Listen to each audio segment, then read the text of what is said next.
Professore, lei non ha visto gli eventi di vicino lontano, quelli che più hanno interessato la Casbah, cioè Ramadan, Khatami e Javan?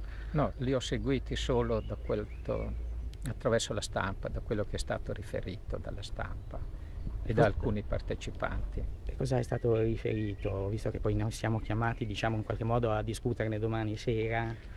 Ma ci interessa la sua opinione.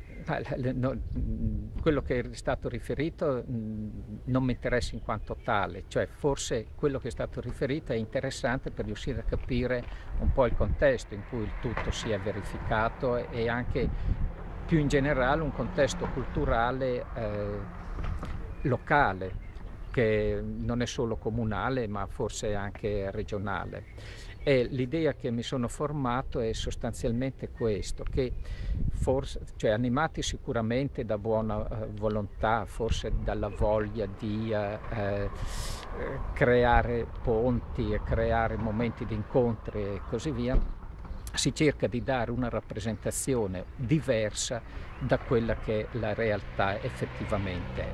Cioè si sono create condizioni per fare sentire la voce, perché si è data l'opportunità ad alcuni personaggi che sono ben conosciuti, ben noti, per quello che dicono e per quello che hanno fatto, continuano a fare, e si è data, mettendola in una luce diversa, sostanzialmente, accentuando gli aspetti, diciamo, collaborativi, gli aspetti buonisti di tutta la faccenda. Dare una rappresentazione diversa della realtà per poter giustificarli, cioè per poterli giustificare, per renderli più accettabili e in un qualche modo, questo modo però far perdere capacità critiche e spirito critico da parte nostra. Cioè il dialogo, che è l'essenza, è lo strumento indispensabile, è inutile stare a ripeterlo perché è un dato acquisito, cioè senza dialogo fra le persone, fra le culture, fra gli stati, eccetera, non ci può essere convivenza. Però il dialogo presuppone non una trasformazione degli interlocutori, ma la presa d'atto degli interlocutori. La buona volontà si manifesta proprio in questo, nel poter dialogare anche con una persona che la pensi in modo assolutamente diverso. Per dialogare con uno non devo trasformarlo, non devo farlo apparire qualcosa diverso da quello che è. Diventa facile, a parte che poi uno strano dialogo, e diventa anche un'operazione molto facile. Nel momento in cui ho trasformato l'altro è facile accettarlo.